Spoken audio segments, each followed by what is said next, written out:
بسم اللہ الرحمن الرحیم۔ السلام علیکم۔ قرآن مجید کی تلاوت کا فائدہ۔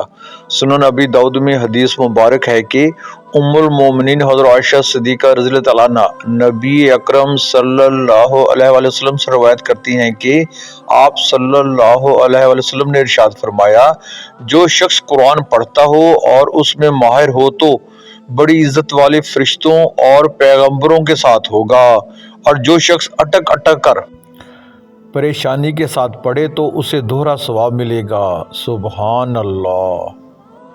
حضرت شیخ عبد القادر جیلانی رحمۃ اللہ علیہ فرماتے ہیں، تو اللہ کی راہ میں مستحق کو بھی دے اور اسے بھی دے جو مستحق نہیں، اللہ تجھے وہ دے گا جس کا تو مستحق ہے اور وہ بھی دے گا جس کا تو مستحق نہیں۔